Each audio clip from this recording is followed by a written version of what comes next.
Somebody's happy. Good afternoon, everybody. I know a lot of you in the room. I haven't met some of you, but I'm Randy Eads, the city manager for the city of Bristol, Virginia. And I want to thank everyone for coming out tonight to listen to the economic impact study for what Amtrak could do to the city of Bristol, Virginia and Tennessee. And I want to say I can't think of a more exciting time to be in Bristol right now. We have this gorgeous new hotel that just opened within the past few months. We've got another new hotel on the horizon. A resort and casino project is in the works. We have things going on in Bristol here that I think probably 18 months ago people thought was impossible. And we're on the cusp of another economic project that could spur economic growth here in Bristol, Virginia and Tennessee, and that is Amtrak. But at first I want to take an opportunity to recognize the community leaders that have been working on this project for a number of years. First, Ellen Tolton. She is our grant writer and everything else that you do to bring all the CBG coordinator to bring all this together. She has worked tirelessly on this project for an extended period of time to make this happen. So I can't thank you enough. I think when people ask me about Amtrak, I say talk to Ellen, so she knows.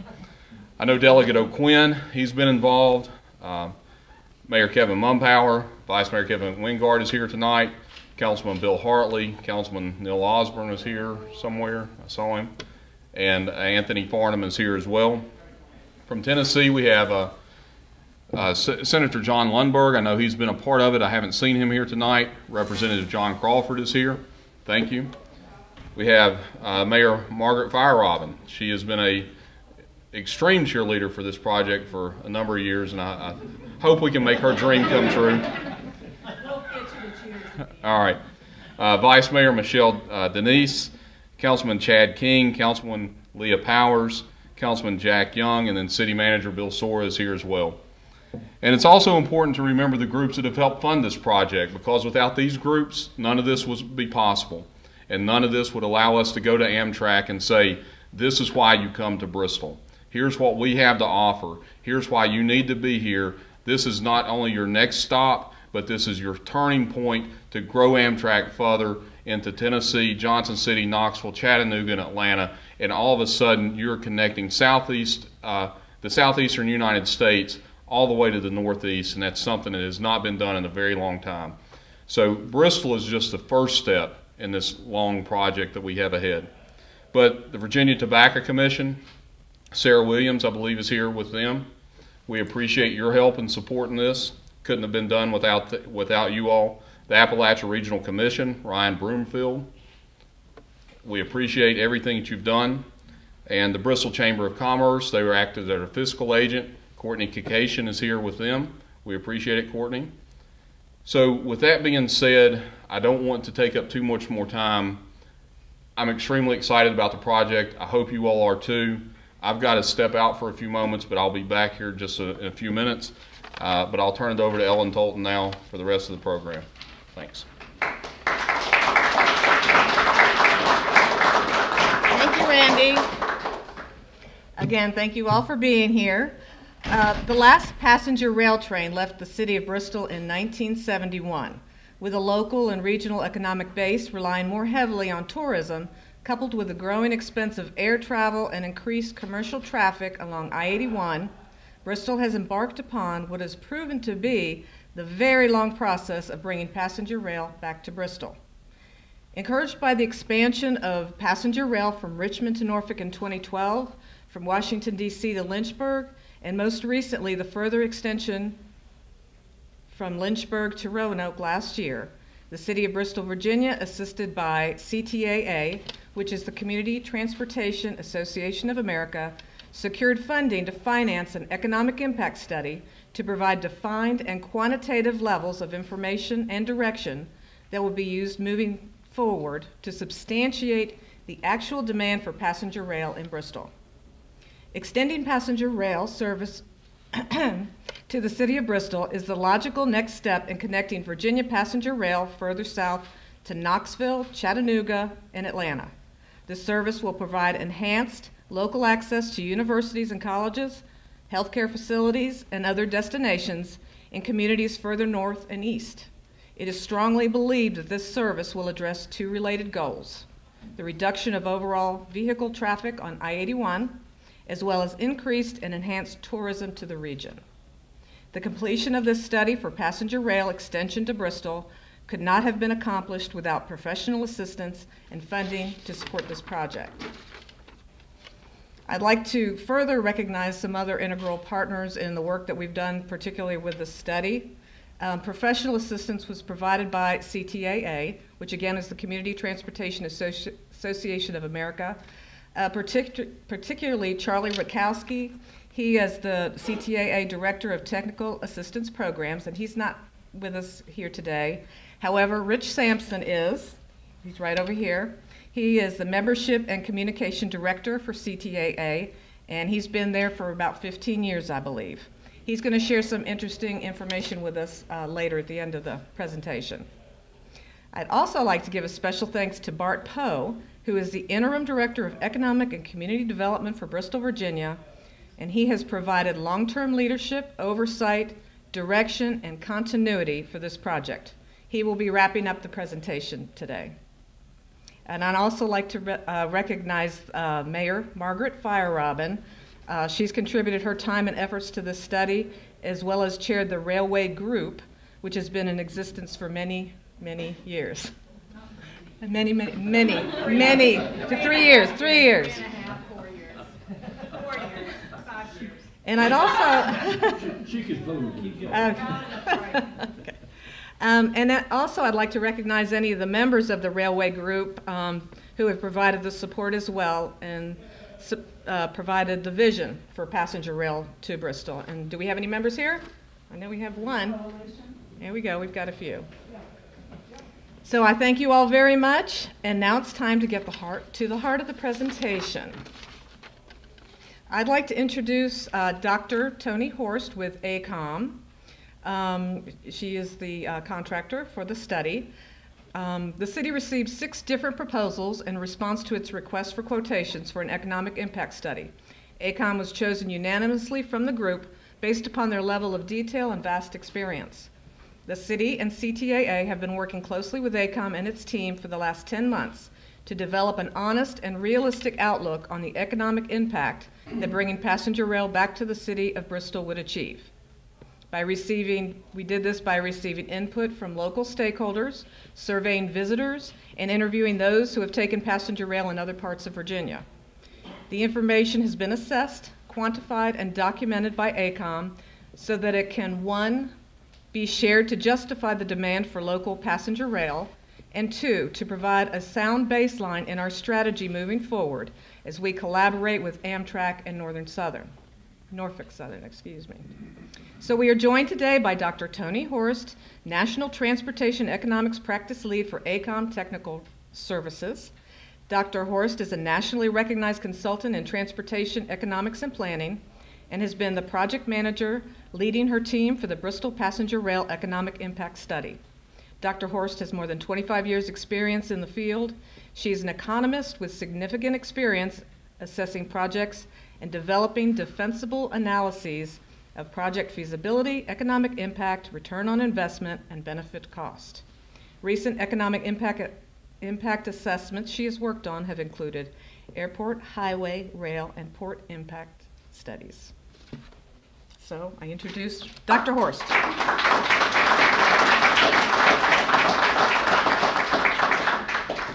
Thank you for that kind introduction and for the opportunity to come to Bristol and talk to you about rail. We were so Talk louder. I don't, is that a real microphone? Is that better? Yeah. All right, I'll stand up like this. So it's always a pleasure to be here, and when the team found out we were selected, there were lots of emails flying around. We were really excited. Still can't hear you. Is that a real? No, that's just a recording. That's a recording mic, so Oh. you don't have a mic. I don't have a mic. Maybe just. How about if I stand out here? Can you hear me better? Yeah. Awesome. If I trail off, tell me. So it's a pleasure to be here. Let me start by just outlining the purposes of the study. Excuse me, I think the people in the hallway outside need to, it's very distracting. They got it. Great, thank you. So we had two jobs in this study. The first was to assess some ridership and revenue projections that had been prepared by Amtrak. And the second was to ask the question of if rail came back to Bristol, what could it mean in terms of economic impact? And those are two related things. The more ridership there is, the more economic impact there is. So these are related questions, but we have sort of structured the study in sort of two steps, two dimensions. I like to start out, this isn't a mystery novel, so I want to share some of the key findings with you. And then I'll tell you kind of how the study progressed and how we came to these conclusions. So the first is that the train would be valuable. It would generate an economic impact, even though this is a community that's on an interstate highway and has an airport. I mean, those are two very important modes. They both serve intercity rail, or both serve an intercity market, which is the same market that the rail would serve. So it's important to understand that these modes would work together and how they would work together. And so that was an important question for us as the team. There's incredibly strong stakeholder support for rail. I mean, look at the attendance here, but just the response that we got to the surveys was really phenomenal. And I'll share some of those numbers with you a little bit later in the presentation. The projected ridership from Amtrak, we had our own independent look at it. Our travel demand folks took it apart, and they agreed. They came up with similar numbers, doing it a different way. So the numbers looked good. We also did some sensitivity analyses that hadn't been done in the Amtrak study, just to see whether there were some ways that those numbers might have upside risk. And I'll talk a little bit about that. We looked at operating costs relative to operating revenue, just to get a sense of break even.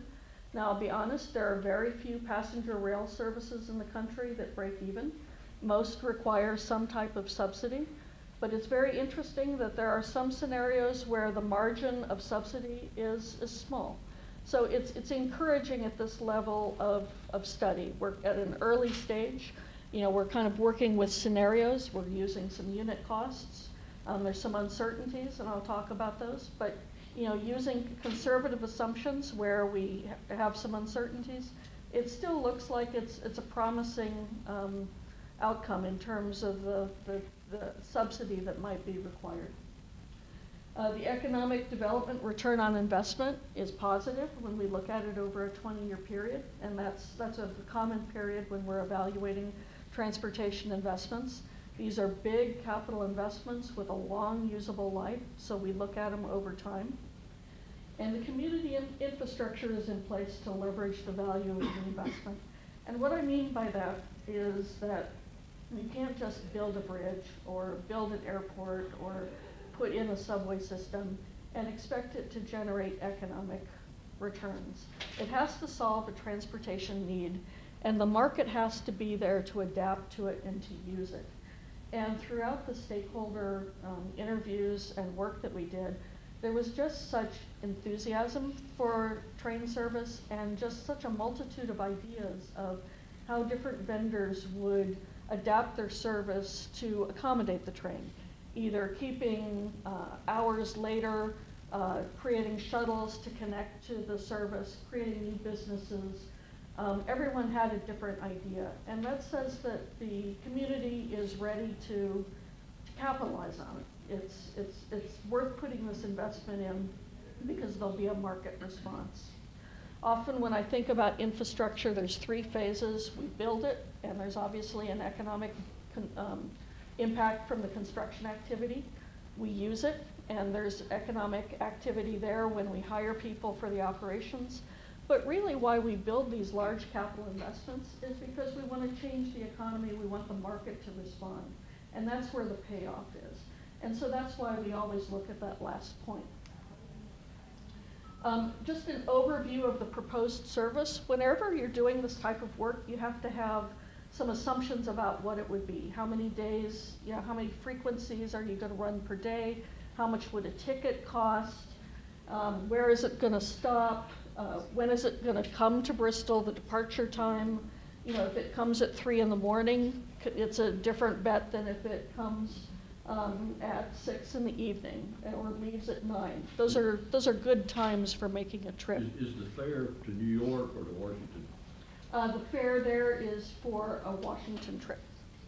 One way. One way.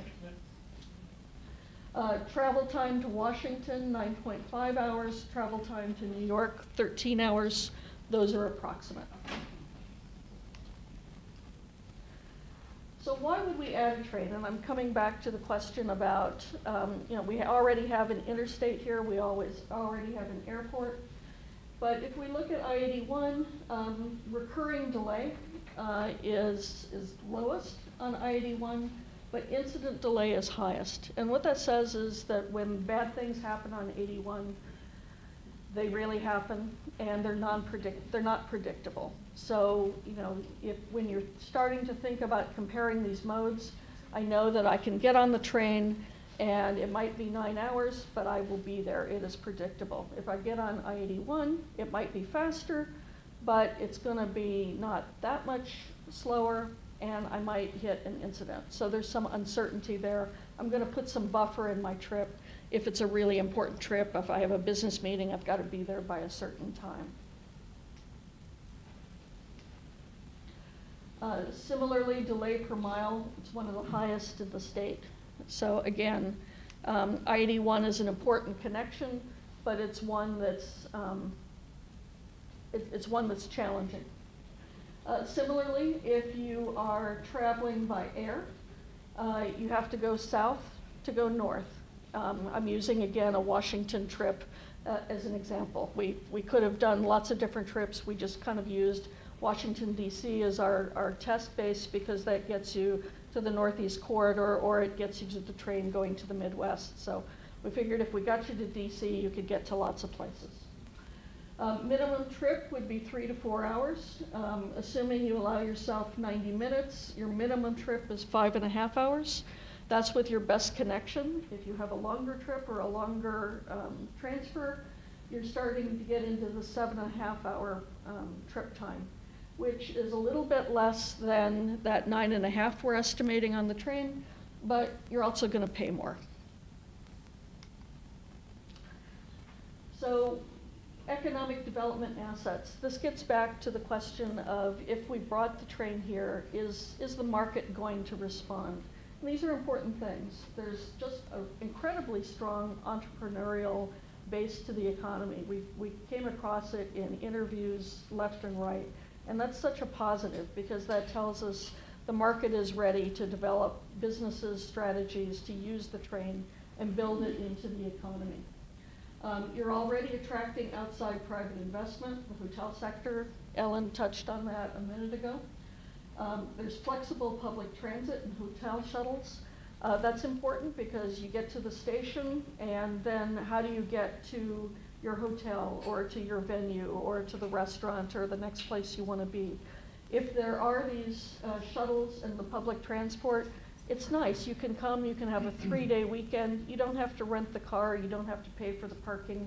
You can get around. It's an easy place, and it sort of ties all of the different venues and attractions here together. There's the natural venues that you can, the hiking and the natural area. There's the nice downtown with the music and the venues there.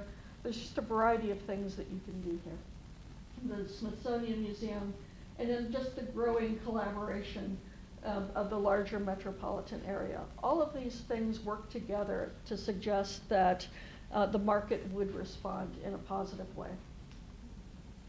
So this is kind of the study process. We visited with lots of stakeholders. We compared the service with similar services to understand outcomes. And we looked at the local and regional economy to understand the base that's here. Those are sort of inputs to the analysis. We did an economic input-output analysis to understand the job impacts. And we used the in-plan model, which is a standard model that says for a certain amount of spending or a certain amount of jobs created, here that spending circulates through the economy and here's the total impact. It's a standard way of evaluating this type of process. And we also looked at business development, tourism, ridership, and fiscal impacts. And the results, it gives us a way to report to stakeholders. It gives us a way to validate or consider those Amtrak estimates.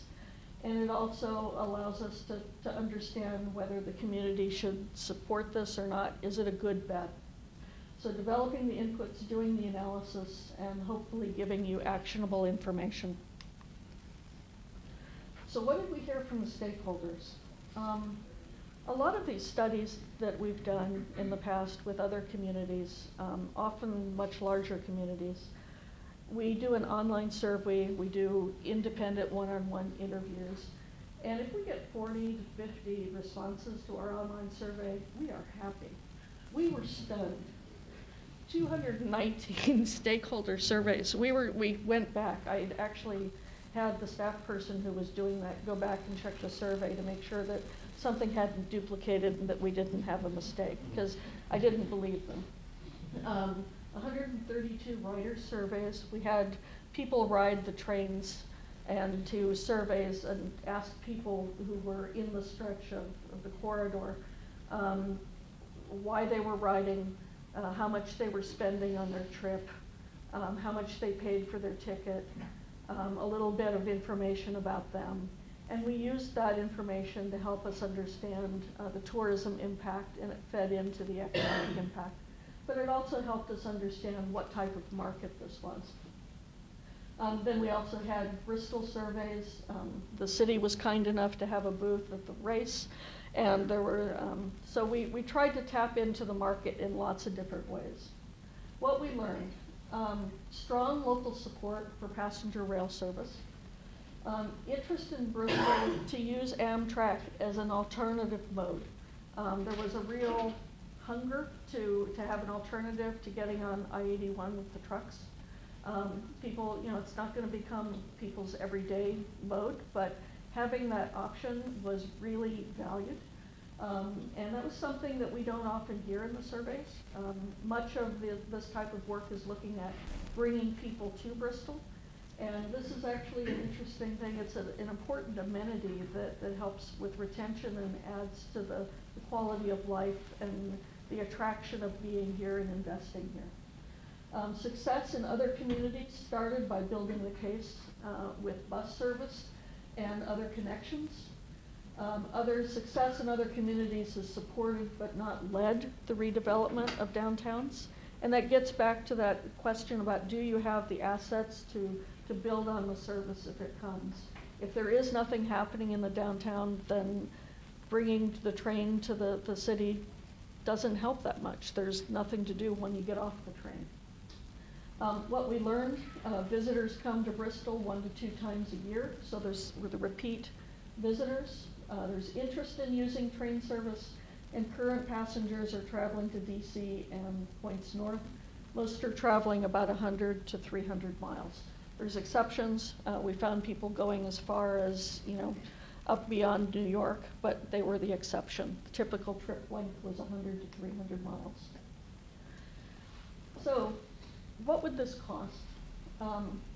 We don't have good cost estimates. There is a study, and Rich will talk a little bit more about that.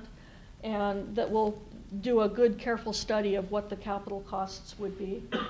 There's the capital cost to accommodate the passenger rail, but also to make sure that the freight rail operation is held harmless and can continue to operate. But we did have a lot of past studies to build on. Ellen mentioned the train service here ended in 1971. This is the 9th study to look at restoring rail service to Bristol. So it's an idea that's had traction, and lots of people have looked at it. There was a study in 2002 where the railroad actually participated and gave them good numbers on what it would take at that point to restore service. So we made an estimate of how much of that investment had already been made by bringing rail to Lynchburg and to Roanoke. And then we took those 2000 numbers, escalated them into 2018, and used that as our estimate. I'll be totally honest, it's an estimate. We really need to hear the results of this upcoming study, but it's the best number that we have right now, and it's based off of the study that last had railroad impact. So the low number is 45.2 million, the high is about 48. There were some things we were uncertain, so we decided we would report those in a range. O&M costs is the other question? Question right there. Sure. The cost, are you talking about the railroad equipment and the depots? Are you talking in whatever railroad requirements that Norfolk Southern puts in? Are you talking about the capital? What's in those numbers? How broad are those numbers? It's track, it's yard, it's signals. We don't think that we would need more train because there's a plan or an option that the train in Roanoke could come to Bristol and overnight and come back. So the way the train could operate, they wouldn't have to buy new equipment for the first frequency. Possibly for other frequencies, if they added frequencies, they might. But it assumes track but not train. Okay, so the thinking with this right here is strictly an extension of the Roanoke train, which is not compatible with the schedule you showed. That's right, because the train would come south and overnight and then start back north the next morning. Okay. So it would change the schedule in Roanoke. Yes. Right now it leaves at 6:19. Jump in. The current trip, this would actually be a second trip to Roanoke. They would extend the train that currently sleeps overnight in Washington. That's the key right there. The current train would continue to stop in Roanoke, so it would be 2 trains to Roanoke, one would continue to It Bristol. would basically be the same schedule, 12 hours different, coming all the way to Bristol. Essentially, yeah. Yeah. Sorry about that. No, thank you. If there were other frequencies, then we would have to revisit that. But right now, we're assuming one frequency right now in our scenario. Operating costs, we looked at what was reported for Lynchburg. You'll see we have a range that's going between 5 and 7. And the uncertainty is, we went through Amtrak's annual reports and some information we had, as well as what was reported for Lynchburg. And in those costs, certain numbers are fixed. There's certain numbers that go with the advertising, the corporate operations, and then there's some variable costs, fuel, labor, things like that. So we had a good handle on the variable costs, but we were a little bit uncertain about how much of those fixed costs we should put into the number. And so we just reported it as a range and carried that through in our estimates. So if you want to be conservative, assume 7.9, 5 million plus is a little bit more favorable. Now, getting back to our first job, it was to assess the ridership numbers. What we're looking at is ons and offs, and just for those that are watching and think about trips, 1 on and off equals 1 trip made. The Amtrak extension, just by itself, the difference from the baseline, is about 75,000 ons and offs, and that's similar to what Amtrak got. But one of the things about the Amtrak estimate is that they didn't consider all of the special events that happen here. And that could really be a boost to ridership. So we asked the modelers to look at that. And when they did, the number rose to just over 82,000. But then, you know, we talked to all the stakeholders, and there were a lot of good points made in the online surveys and the stakeholder work. And 2 points were raised. What if the train continued on and didn't stop in Bristol, but connected to other markets south? What happens to ridership? It goes up again. And then what if we had a faster travel time? And I think we assumed for this 7 hours. I'll have to go back and look. It goes up again. But really, you get the biggest boost between the two of going farther south and connecting to more markets than you do for speed. So these are favorable numbers. That's good. That's a good response, and we were pleased to see that. That really puts the service on par with other markets. It's bigger than maybe Williamsburg. It is just less. This number is just less than Lynchburg, and you can see there's scenarios, so there's upside risk to those. What's the time frame? Is that an annual figure? Yes. All of them are annual figures? So Yes. if you take the 700 and 1,600, you're talking about basically 2,000 people a day? That is on the corridor, not here. So you want to look at the difference in the baseline. So this is the number for the Bristol service. So you'd have 75,400 on and off in the extension from Roanoke to Bristol. Yes. Thank Yeah. We look at it on a corridor annual basis because when you add stops, some people might stop getting off in Roanoke. They might move and get on here. So some markets lose a little bit, other markets gain a little bit. So we look at it as a corridor overall. Whoops, that was bad. One of the other questions was the diversions. We would divert from autos, but remember when we take people off of trains, intercity travel, often it's not just one person in the car. Sometimes it's 2 or 3 making an intercity trip. So we estimated that overall we're reducing trips a little bit, 62 overall. It's small. It's not probably going to move the needle for I-81, but it was one of the questions we were asked, so we went through that. So that's 62 per day? Yes. Okay. Yeah. The revenue and operating cost, along with the Amtrak ridership numbers, there were revenue numbers. We compared those to our estimated O&M, and then we also generated some revenue numbers associated with the higher ridership for special events and for the faster travel time. You can see the revenue numbers here. Taking that against the high and low O&M, you can see the surplus that would be required. Getting down here, that's not a very large subsidy. That's really great performance for intercity rail.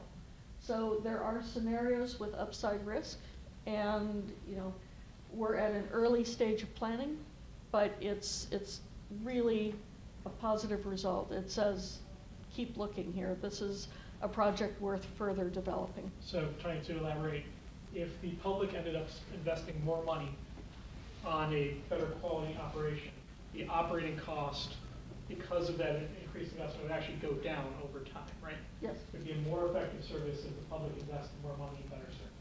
That's kind of the end point of that number, right? The low estimate? One of them, yes. Yeah. All right, so the results. Remember before I told you when we look at it, we think about it, we built it, we operate it, the market responds. That's kind of how this table is laid out. The first is at the top, the temporary impacts construction. And we labeled them temporary simply because They last for the amount of time that you're building it, and then they go away. So we estimated that it would take between 602 or 559 job years. We estimate them as job years because if you think about partial jobs, trades come in, they come out.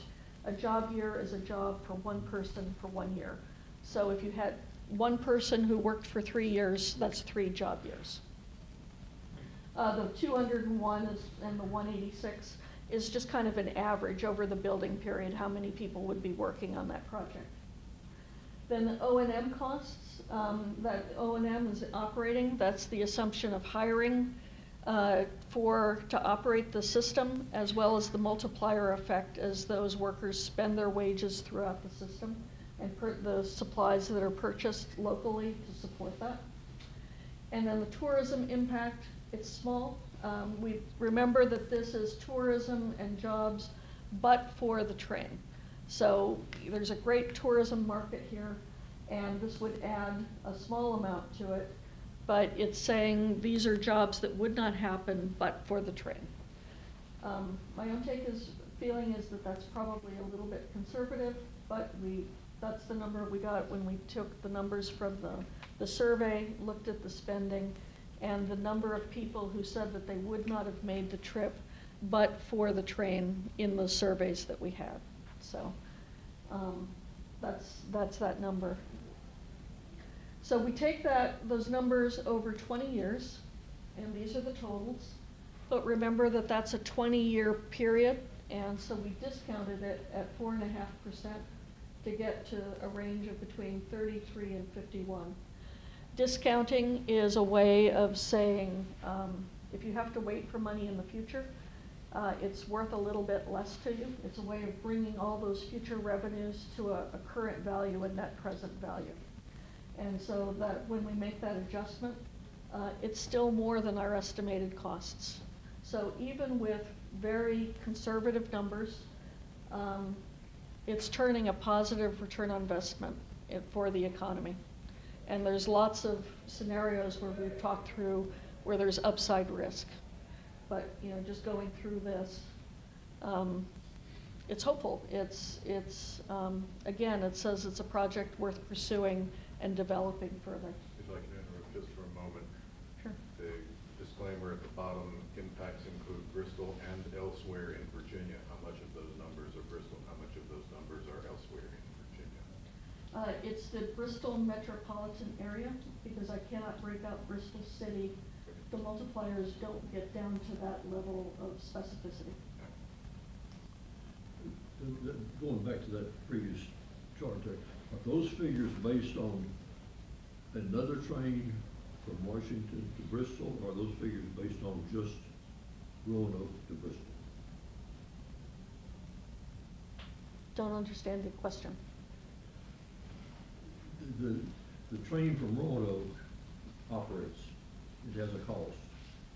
If it were extended to Bristol, are those the numbers it would cost, or? You mean the operating costs? Are they the net increment? The figures right there. Is that an indication of the train from Washington to Bristol proposed, or is that figures from Roanoke to Bristol of the existing train? It is the capital costs to improve the construction costs will be based off the capital costs to extend the train from Roanoke to Bristol.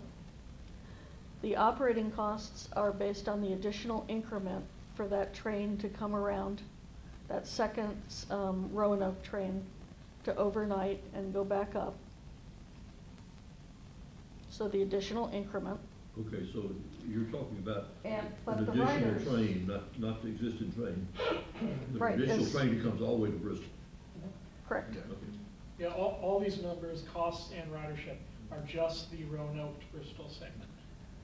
It's not the existing, any existing service to Roanoke. So. But the riders, some of those riders, we're not just assuming the riders are coming from Roanoke to Bristol. They'll be coming from DC and anywhere along the corridor. I'm quite aware of the way all that works out, and that's what makes the Lynchburg train so successful is fellow with the Virginia Department of Transportation that negotiated that contract hit a home run, and that's why that train was profitable from the first beginning, because he got the benefit of the revenue of everybody. If somebody got on at Lynchburg and went to work to Boston, the train was, the revenue for the entire trip was applied to that train, even though it only ran from Washington to Lynchburg. So that's why I'm interested in these figures, because we're talking about a piece, but we're talking about a piece of a much larger pie here. We have. And it's hard to say how the costs apply to the whole pie. Understood. And so we haven't assumed any sort of special agreement like that. It's the net incremental operating costs, the net incremental capital costs, but the ridership, again, we're assuming riders from anywhere that wanted to come to Bristol, or people in Bristol who wanted to go anywhere. So not just that increment. We didn't assume everyone was going to get off in Roanoke. I'm sorry. I've got to build on Ken's point a little bit here, sort of the flip side of that. The benefits then, actually I'm thinking about places like Roanoke would actually benefit from having a second train coming through. As, I mean, in any place, any place you can say they've got two trains coming through, that's, You're absolutely, but that's not figured into any of the benefits calculations here. right, there's no second Bristol train in these, but you're absolutely right. Markets always get stronger when you add frequencies. Just as an aside, we did a study on the Northeast Corridor where there's already a very developed market. And we asked people, would you like to have a faster train that would take you from New York to Washington, D.C. in an hour, or would you like to have additional frequencies? Everybody wanted more frequencies. So you're absolutely right. And then finally, as the market gets deeper, you add this economic activity, you've expanded the tax base. So we made an estimate of the sales and income tax that would be generated on that. Again, a 20-year period. Remember, these are long-lived assets. And we discounted them back. And again, you're getting a nice positive number that's returning to government coffers. So what are the key messages? The train, there's demand for the train, and everything points to the market responding to it and capitalizing it and generating economic development. We had a number of uncertainties, but even when we took the conservative case, we came up with a positive return. And we also saw a number of scenarios where there was upside risk. There's strong community support. The ridership numbers seemed solid to us in terms of our independent assessment. There was a very strong message in all of the online surveys and the stakeholder work that it was an important amenity for existing residents as well. So it's not just a train that brings more people to Bristol. It's actually an important amenity for the people that are here and important for growing the population here. And that was something that we don't always see that come across. So that is something unique to Bristol. The economic development return on investment is positive, and the investment to increase speed or decrease the travel time would really have a large impact on that. Whoops, I'm sorry. So with that, questions? We took a few along the way, but please, yes. Are all of your calculations assuming that the Amtrak station would be the Bristol train station? Yes, it. I have seen the Roanoke Amtrak facilities, and a lot of money was spent to make their facilities handicap accessible. Who paid for that? I don't know. Okay. Margaret, do you know? Well, my understanding, I forget who talked about it, but was that they had to build a new platform. So the city paid for that, and when they built a new platform, it had to be ADA. My understanding is we should not have to build a new platform, and ours will not be ADA accessible. Does it not have to be? It does not have to be. If we're There would not be an building. option to raise people with disabilities up onto the train using a lift. the whole platform wouldn't need to be accessible, but there would need to be a provision to get people onto the train that needed it, But not. not the entire high-level platform. Can one of you explain, it's my understanding that there's no longer anywhere to turn around the train in Bristol. Do they pull and, There is a way to turn a train in Bristol. the whole train? Or For- The Y is over on Euclid Avenue. You mean Commonwealth, We're near where Euclid and Commonwealth cross. Strongwell? There's a Y there. Okay, so For the purposes of our study, we did not get into the technical details on that. That would be speculative on our part. I'll explain a little more, but Norfolk Southern will be looking into those details in the next phase of this effort. So give us a few minutes on that question, and we'll elaborate further. I'll elaborate further. Okay, finally, are you going to address the rather deflating newspaper articles? I'll get to that. Thank you. Other questions on the data side? Tony? Yeah. I think I saw on one of your slides you mentioned the casino, but could you say how that could possibly, the impact or of this? Thank you for asking that. We were well into the study when we learned about the possibility that there would be a casino. Had we known that at the beginning, we would have factored that in and done a casino scenario. But our sense is that it's, again, just another upside risk. Not quite the same as a special event because it's kind of ongoing, but the markets are compatible. So again, it just adds strength to those ridership numbers. So it's a positive. I can't tell you how much. Thank you. Sure. Thank you for asking that. Did you just want me to take over? You can. Great. I was going to introduce you, but. Another question, Tony. Oh, I'm sorry. Yes. Raise your hand, Bill. You mentioned next phase, what would be the next phase, next steps for advancing the project from your perspective? I'm going to let the city speak to next phases for advancing. Well, the next phase, the ultimate decision on whether or not we get rail is up to Amtrak and Norfolk Southern. This was really the first phase to get it going, and it was something that we needed to show the demand, that we actually have the demand for it. I think we will continue working with CTAA and working with the state and the Amtrak and Norfolk Southern, and just, it's a long process. It won't happen next year or maybe the year after that. But we will continue to work toward it, but I want to emphasize this study was something that had to be done, and so we can at least check that off our list for now. What's the feeling from Amtrak? Do you get a sense of positivity there? I think Amtrak is neutral right now. That'd be a good way to describe it. I'll let you describe it. Amtrak wants Virginia Department of Rail and Public Transportation to move first. So the extent that they're not moving right now, Amtrak doesn't have a position. They'll provide data, but they are not ready to do it. They're not ready to do it. So yeah, they're waiting for the state and Norfolk Southern to come together, and then Amtrak would be involved at that point. And they did share some information to help us with the study. Okay. I just have a few more issues. You can go ahead, Okay. Rich.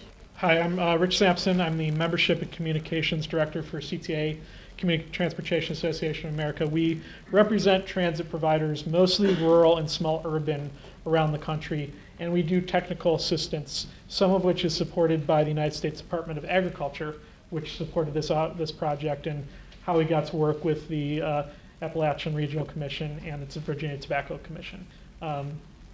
I've done projects of similar sizes across the country, and I just want to talk a little bit about the next steps in terms of taking advantage of the work that the city now has, Bristol now has, in the form of the study that AECOM produced on all our behalves. Think about the work that Tony and her colleagues did as going in and getting pre-qualified for a mortgage, okay? You've gone into your lender, and you've shown them all your financials, and they say, okay, this kind of makes sense to us. that doesn't mean you have a house yet, right? You actually have to go out and find a house, and you have to come to terms with the seller, and think of Norfolk Southern as the person selling the house, or better yet, their realtors. Think about that. We've just gotten our pre-qualifying offer to bring passenger rail back to Bristol. Now we've got to close the deal, okay? So in that sense, I just want to point out one note at the bottom of Tony's slides. Her assumptions were that construction would start in 2019 and service would begin in 2022. That was for the purpose of the data consistency, and that doesn't necessarily mean, and is unlikely to mean, that construction will start in 2019. But that doesn't mean the data that Tony and her colleagues worked on will be irrelevant. It's just kind of what they need to have a place to start from for all that data. So a few things. Some of you, and the gentleman back there mentioned coverage recently of a study that Norfolk Southern is going to conduct on their corridor south of Roanoke for passenger rail improvement. The state of Virginia had put money in its transportation department budget this year for Norfolk Southern to conduct a study. They have politely declined to participate in that study for the time being. Whether that money will continue to be available, or whether NS will continue to be willing to participate on that project, I can't say right now. We will continue to work with VDRIP, the State Department of Rail and Public Transportation, and Norfolk Southern to get more speculation, but Norfolk Southern's stance is they have issues throughout their freight rail network across the country that they want to focus on right now. No indication that their change in delaying this study is related to anything going on in Virginia specifically, or especially to passenger rail in Virginia. So think about that level of context. As you've read, we're not disputing the accuracy of any of the media reports, but just providing some background to what's been happening. Virginia also has other passenger rail projects going on in the state, namely a second bridge over the Potomac River connecting Northern Virginia to Washington, D.C. That arguably is the state's top passenger rail priority, although I don't think they would say that publicly. It just opens up a lot of bottlenecks on the passenger side and on the freight side for both CSX and Norfolk Southern. If that bridge proposal moves forward, it could make Norfolk Southern a more willing participant elsewhere in the state. But I don't want to speak to Virginia's schedule or Norfolk Southern schedule on anything. This is just Rich on behalf of CTA speculating, giving my opinion, okay? So I would encourage anybody interested to speak to those two entities, to VDRIP and to Norfolk Southern, specifically on those timeframes and priorities. So let's get back to this concept of your pre-qualified mortgage. Virginia has a strong track record of bipartisan political support for improving the Amtrak passenger rail network in the state, along with the Virginia Railway Express. Every time in the last 10, 15 years that they've wanted to do this, they've made it happen. The downside to this is it takes a long time, okay? Whether it was Norfolk or Lynchburg or Roanoke, VDRIP and Norfolk Southern or CSX, they have a very methodical process that they undertake to approve extending Amtrak or Amtrak frequency.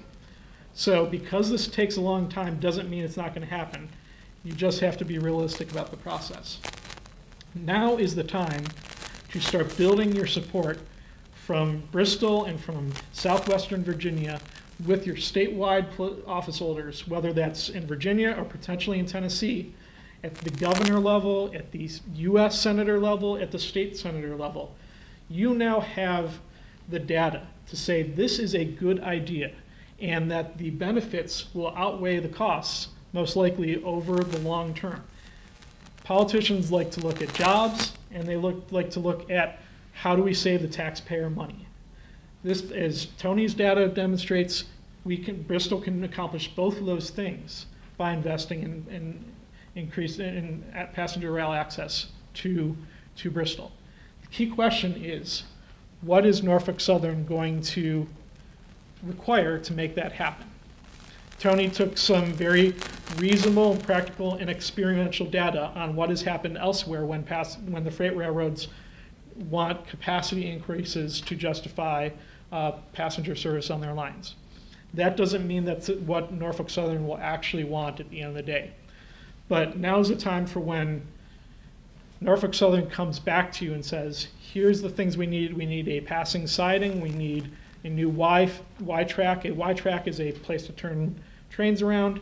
Whatever they stipulate, you want to be connected with your elected office holders ahead of time, saying have them believe this is a good idea so that when it comes time to talk costs, you have them on your side.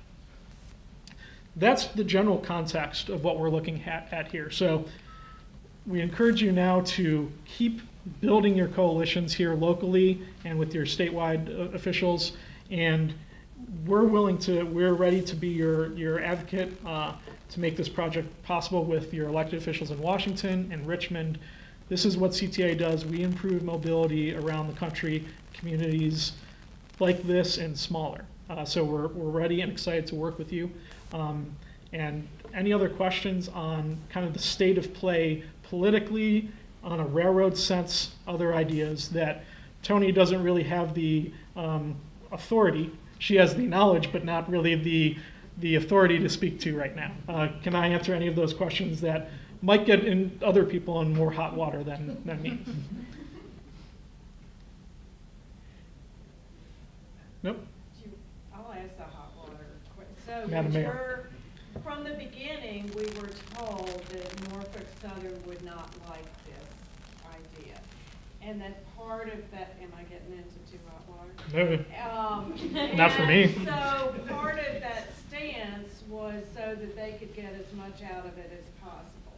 So what I'm kind of getting is this news today or yesterday, if they really want that Potomac Bridge or some other things, that playing hard to get may help them leverage their position. There may be chips to play in other parts of the state or other parts of the network, or potentially in not just Virginia, but in Tennessee, where the public makes an investment in one area that benefits them somewhere totally unrelated to this corridor. Those are things that informal and formal dialogue with Norfolk Southern and the state can achieve. So Norfolk Southern really may want a bridge to be replaced somewhere. Well, we help you out on that. We scratch your back here, you scratch ours there later. So, Madam Mayor, yes, there is some hardball to be played. The public stance, my informed observer stance is most of the reaction will be no, no, no, no, no until it's yes. So again, you have the tools and the knowledge at your disposal to withstand all those no's. It's not personal, it's business. They're a railroad that needs to make money. Passengers generally don't make money. Freight makes money. So we have to make it worth their while to come to the table and participate. We, the collective, people in this room. Other thoughts, questions? Sir. You used the phrase express agency. I missed. I'm sorry, Virginia Express, Virginia Railway Express. Railway Express. It's the commuter rail service that goes in from Northern Virginia into DC. Is there anything to be said for, as we all know, internet sales are causing a tremendous increase in FedEx and parcel service and UPS business. Is there any of that type of freight being carried on passenger trains? Very minimal. About 10, 15 years ago, Amtrak was kind of in that business. They put a couple freight cars on the front of their passenger trains. That was very not warmly received by the freight railroads, and that you're running over our tracks for free and you're carrying freight. It didn't sit very well with the freight railroads. That's just a historical perspective on that.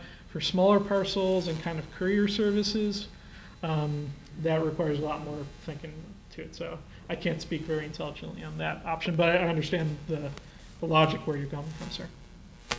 Thank you. Just kind of related to this Amazon thing. Amazon headquarters in Northern Virginia and some in Tennessee now. That's going to suck up all the attention and tons of capital. What's the domino effect, since you had dominoes? Sure. Well, that's why I had that. On a passenger rail side of things in Virginia, that is that second bridge. That second bridge will take people right to Crystal City, where the Amazon facilities will be located. So there's a renewed interest in making that happen quicker because of that, I would say.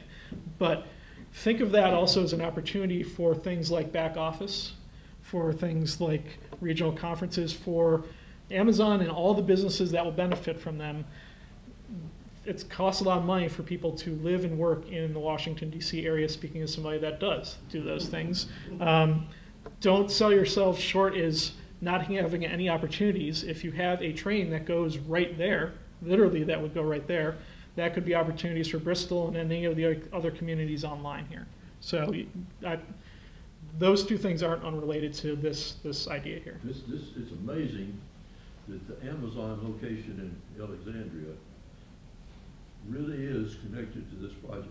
Good, yes. The Potomac River Bridge, Monday through Friday, has 86 scheduled trains a day, basically in daylight hours. Yes. Putting 2 more on there gets to be close to impossible until you do something with that bridge. Unless you believe in a concept called precision railroading, but that's a little more in depth than we can get into today. But yes, under the way that people view railroading right now. We do not want to experience the adjustment to precision railroading. Right, correct. Other thoughts? Who pays Norfolk and Southern for all the upgrades that you needed? The people, the public. So if we were, well, that's the whole nutshell of the question here is, if we want this train to come to Bristol, we have to pay Norfolk Southern something. We don't know what that something is yet. Tony gave a pretty good number on maybe a place to start from, hopefully not much more than that, on what the capacity upgrades could be based on other experiences in Virginia. But yeah, the public, if the public wants the train to come, they have to use Tony's phrase, keep Norfolk Southern's freight business harmless from the impact of a passenger train taking the space of a freight train, if that makes sense. Same funding as for highways and other things, it's public money. Yes, and there could be different sources, state, Right. federal, there's a lot of options, but Right. it would be the But taxpayer. bottom line, We're talking about it's for all of it. We're talking about the taxpayers supporting this, is what we're talking about. Questions? I noticed the cost estimates that you had included, and other cost estimates that I have seen previously are considerably more than that. Have you encountered a higher estimate as well? How would you respond to that? The Here, cost let me. estimate-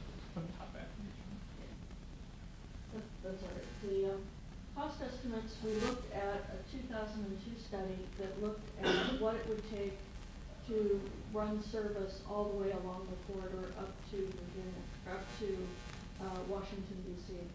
And it was a study that had Norfolk Southern's participation. And it's the last study that actually they weighed in on. There's lots of different studies out there, and they assume different frequencies, different speeds, different types of equipment. We're just assuming that the same Amtrak equipment that runs now is going to run down here. So we took that 2002 study. We looked at, to the best of our ability, at investments that would have already been made because at the time the study was done, Roanoke didn't have service and Lynchburg didn't have service. So the state's already made those investments. We don't have to worry about that.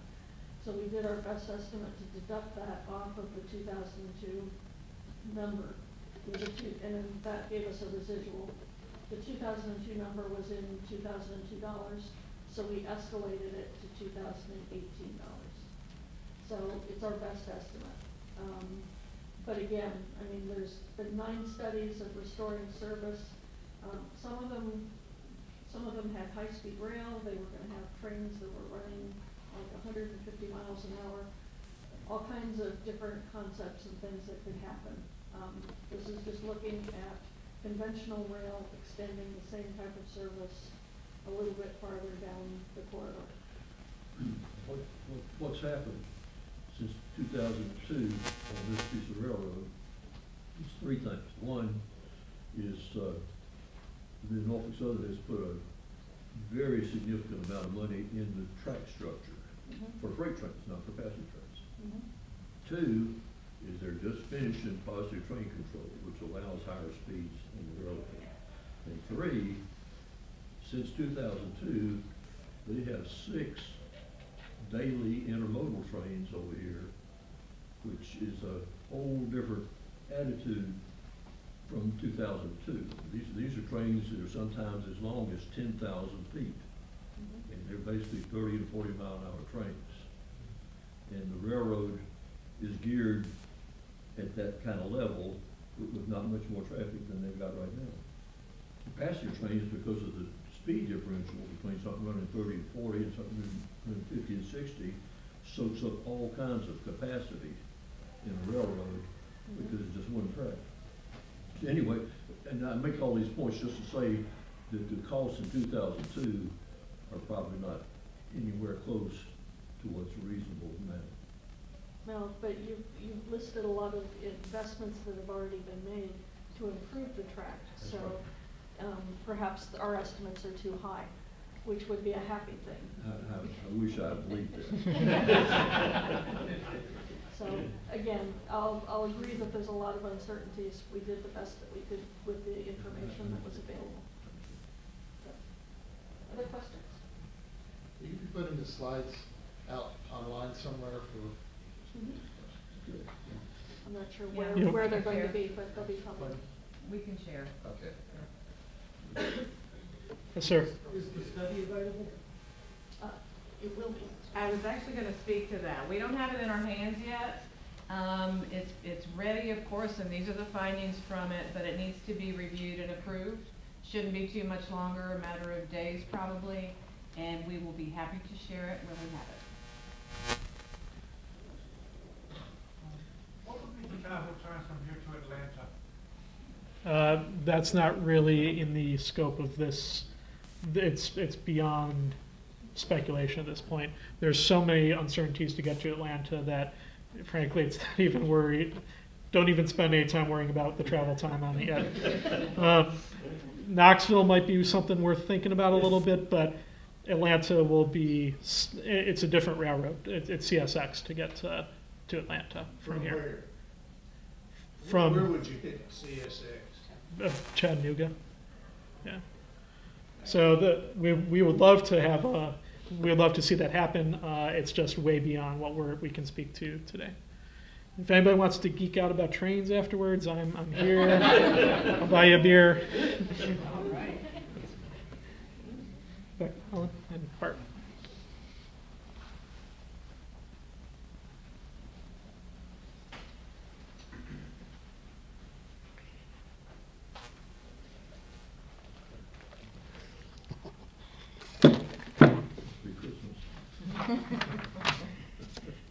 Hi guys, thank you all for being here, and I want to kind of reiterate a little bit of what Ellen talked about earlier.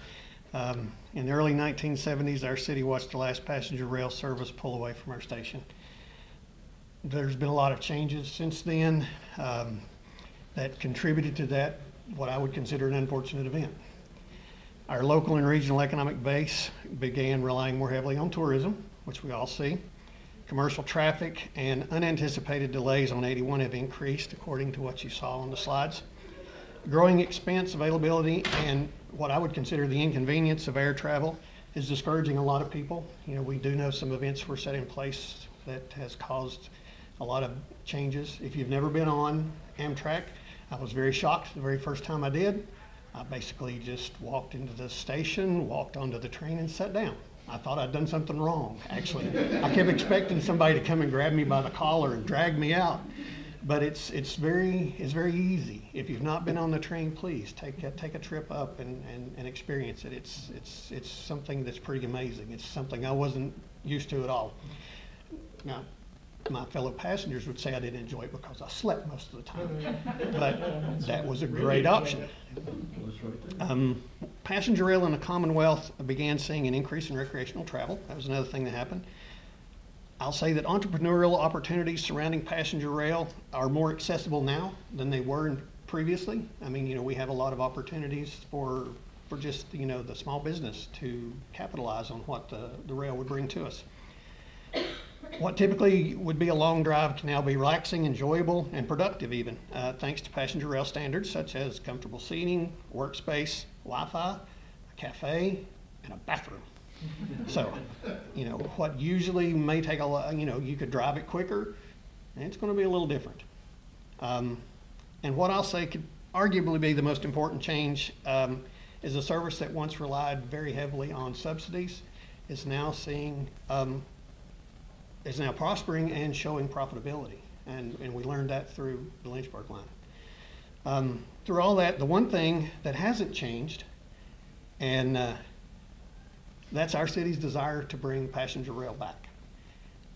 That desire has never been stronger or more promising than it is today, and I think this shows that. Our team, Ellen, myself, and everyone who's worked on this at the city, we truly believe that the combination of passenger rail and our city spirit will provide plenty of opportunities for growth far beyond what the train station has. And we think it will play a vital role in our city's economic development and our expanding tourism. Tony said previously at some other meetings that I like to give people assignments as I leave. But I think what I'll give you today would be more of a challenge or encouragement.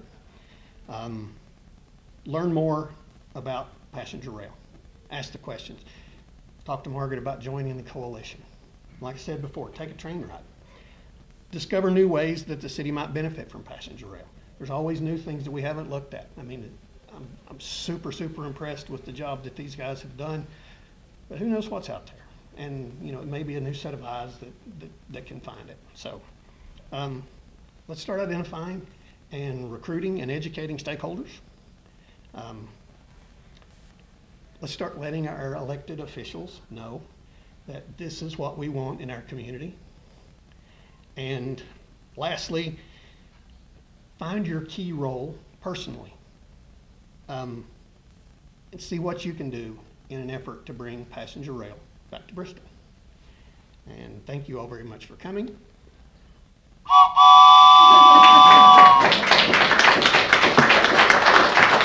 have a few of these if somebody would like them.